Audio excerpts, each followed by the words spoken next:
we have identified mineralization well below our depth that we actually knew that there was a mineralization, and that's a drill hole 32. Drill hole 32 intersected a narrow but mineralized gabbroic intrusion, so that indicating mineralization is continuing, and that mineralization that we intersected could be part of the feeder system that bringing in mineralized rock to the surface, right? So that's one of the directions going to be focus for exploration for next year or in the future. And the other things that we really achieved is discovery of the MS1, which is 6 kilometers apart from our oval, but also hosted same type of rock and same type of mineralization. And it is showing that copper and nickel potentially are depleted, so it could be accumulated in different places. So we need to follow that up.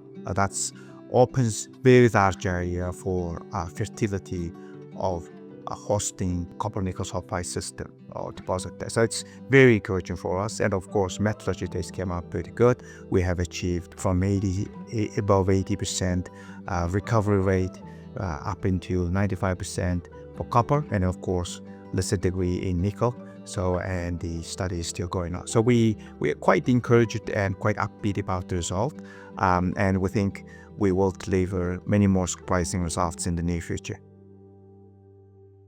As an exploration company, few things needs to be addressed, and then of course taken into account too, and especially in Mongolia, a few things. We need to have a robust risk management, and then we need to have a proper planning of any activity. So that's the actually key to produce results efficiently and having exploration without any interruption. One of the challenges that we time to time had is some of the advanced geophysical surveys are not available in Mongolia, so we have to bring in from Australia or Canada. So managing risk around the project is very important, stakeholder engagement, working with communities, working with the local government.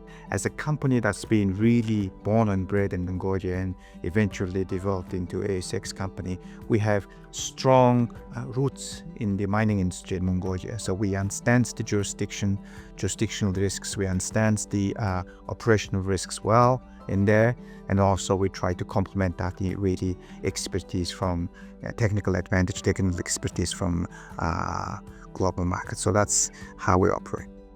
The current work we are doing is really going to be focusing on expanding. We're going to be trying to identify a continuation of the mineralization at oval, up dip, down dip, and also to the depth. So that's one of the focus of the areas.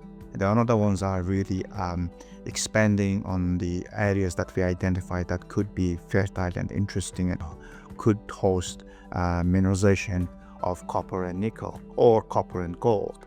So basically really understanding overall potential of the system is for us very important. We will be working towards that understanding, drilling at MS1, further drilling at MS1, drilling at MS2, Quartzhill areas, and on new tenement that we acquired by Isar. And then also we're going to be drilling our very exciting copper and gold projects such as Copper Ridge and Machinels.